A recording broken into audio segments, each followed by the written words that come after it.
Welcome to Design Diary, the podcast where you get to look inside my board game design notebook as well as what's going on inside my head. We look at a new word each day from the sense of mechanics, tone, theme, or inspiration for a full game. Today's word is Cajole. To persuade with flattery or gentle urging, especially in the face of reluctance. Coax. To obtain from somebody or someone by gentle persuasion. To deceive with soothing words or false promises. So I think that I feel like I got some good something out of this. I was floundering at first. So I'll just read through. I said it needs to be to persuade someone, you need whatever you're trying to get needs to appeal to them in some personal way. Like, for example, I went with like a used car salesman. Obviously, the person needs a car, so I can try to appeal to their needs and their wants and everything else. So you're often like with the positive reinforcement I wrote to get someone to do something that they generally want to do. But maybe they're afraid, they can't afford it. They're struggling they're struggling with that choice, and I can use some positive reinforcement. I also said false promises and soothing words. I wanted to abstract selling used cars to selling something that is flawed, and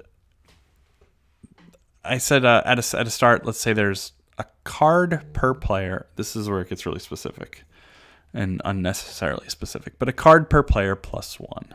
And these are in the center of the game. And there might even be more. But let's say these are the used cars. And we're all trying to sell the used cars. But we also are going to control buyers that are going to buy those cars. And I was trying to figure out how you actually make that interesting.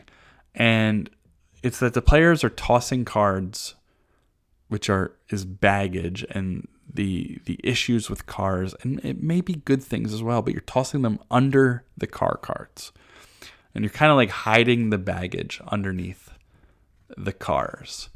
You have a car for sale. Each other player has a handful of buyers that needs a car. You have a handful of buyers that needs a car. Each buyer has a budget, and when a salesman, they're going to say what they're doing and then place the card underneath the car. So I'm going to say, I'm hooking this car up with new tires, and I stick the card underneath. New tires might add a value of $500 to the car. So that's going to bump up the budget. And somehow each car, we're tracking that value. We're going to say, I'm adding $500 worth of tires. So I pop 5 tokens on there. We know that this car is now worth $500. If I have a buyer, I might attach them to that car, and I might ask for, proof of the tires where, the person can reveal the tires and show me. But I thought it would be interesting in that they don't have to, and there could be some negotiation in there. The price could drop. Like, I'm not going to prove it, but I'll drop the price.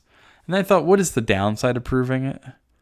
There has to be one in a game. So the downside of proving it, the biggest downside is that if you hid something there, it's revealing your motives and your actions and your movements, is that if I hid something there, they see it.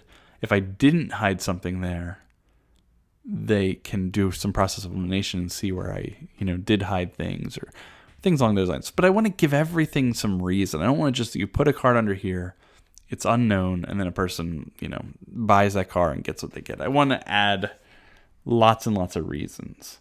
But each salesman says what they're doing, place the card underneath the car. It represents a feature that you claim. It could also be a bad thing. And the bad thing, that's where it all comes into play, is these cars or lemons or whatever it is like, this car has, 500,000 miles on it.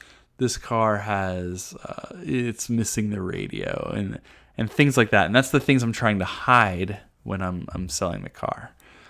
Maybe you could play positive things face up, but I really am trying. I kind of struggled to figure out the thematic and mechanic reason for hiding something that's that's good about the car? Why would you, keep that secret? I don't know. I started to think thematic that maybe they're stolen and things like that, and you don't want people to know too much, but it's not great. Anything that requires that explanation is not great. But maybe it's just to protect your hand and to protect the things that you didn't play. So I'm going to bump this car up, but I don't want you to know, because then you know that I'm still holding on to my bad cards. And I didn't mention this, but I think everybody should have X amount of bad cards that they start with. So I wrote here that each feature helps make up the asking price. The sum is the price. So, new radio is 500, new windows are 100.